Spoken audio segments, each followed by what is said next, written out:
sometimes it can be difficult to walk the straight line. What advice would you give? Anybody in the limelight, not just gospel artists, but anybody in the limelight. You know, I think what is now keeping, after so much adversity, I think what's now keeping me is my one-on-one relationship. And I think the more quality time you spend with the Lord, with, like you say, the mighty JC, I think it helps. For some odd reason, you just become more focused. Your mind doesn't have a lot of time to wander off into other stuff that can pull you off that straight and narrow that you're referring to. So if your mind is constantly going upward, you don't have a lot of time for it to wander outward. Now, is that easier said than done? It's extremely difficult. It's extremely difficult. And my message now is to a lot of people, you know, any examples that you can use of people that have been hurt and scarred before you, it's real. The pain is real. The darkness is real. So if you can use that sort of as an example, because, you know, I heard, it's so funny. You got kind of a youthful audience, so they may be able to get this. But what's the dude who always wears the green? His last name is Williams, Cat Williams. You know, he was doing a skit one time, and he said, you know, I got shot. You know, I got shot. But wasn't nothing flashy about it. Wasn't nothing hype about it. Ain't no girls come out. There wasn't no bells and whistles going on. It hurt. Right. You know. So I kind of feel like that in my walk. You know, you go through some stumbling blocks and you stumble and it ain't fun. You know, it hurts for real. You know. And so I would just tell people, the more and more one-on-one time you have with God, it just kind of shuts down or minimizes the time that your mind has to become unfocused. What about the people that you submerge yourself around, your camp in general? I mean, like, even the closest person to an artist is typically the manager, the booking agent, the background singers, you know, even the people that we surround ourselves. What's your thoughts on that? For me, being a married man, you know, God showed me that a lot of my attention needs to go back to home, you know, and to make sure Mrs. Moss is priority. You know, and those she's two little boys, lady. and yeah, she's strong too. It's my girl. You know, God is just, you know, he, like I said, it's so many new things in my life. It's crazy, but that's like the biggest one. You know, it's like, yo, you know, I know your boys are your dudes, and you know, and PDA and Walter Kearney, Pajam, they cover me like I'm their own blood. And, you know, I can't say enough about them. But God said, don't forget about the woman who's at home covering you, fasting and praying and waiting on you to come back home.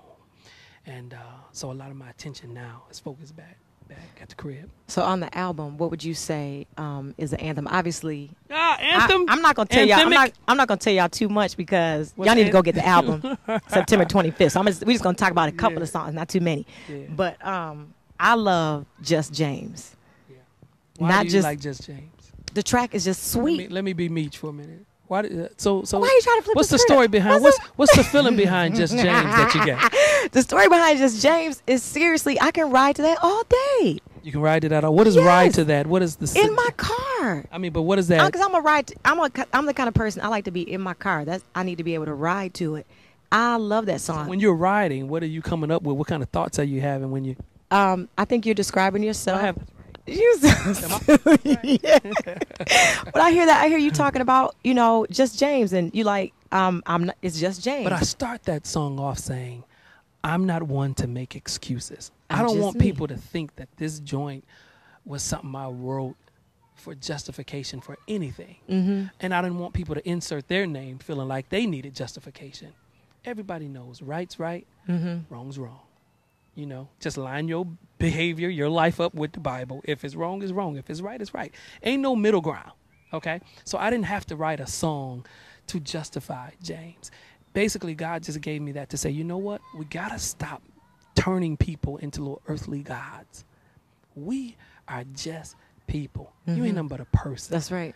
I'm a person. Somebody can go out of this parking lot right now. You can drive out of this parking lot right now and get cut off and lose it and have a slip-up moment. It's just that fast. You know what I'm saying? Somebody walks up to you, slaps your mama, spits on your child. You going to lose it. All your godliness is going to slip. And if somebody back there with a little camera they catch me. You, wow. News at 11. News at 11.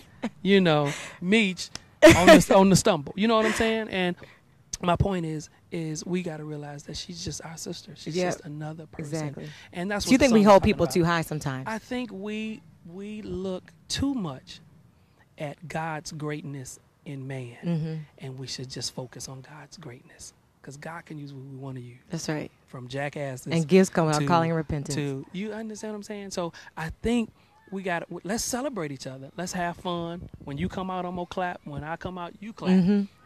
But putting you on this holier than thou plateau, so that if I ever hear anything about you or see you in the supermarket one day and it ain't kind of lining up, I still gotta, have it in the back of my head. She's just a woman. She's just another person. She got feelings and stuff too. You don't know the whole story. What happened? That man could have just disrespected her, so she went off on him. You know what I'm saying? A lot of times we just go so far, and we don't just stop for a moment and say, well, what really happened? It's all over.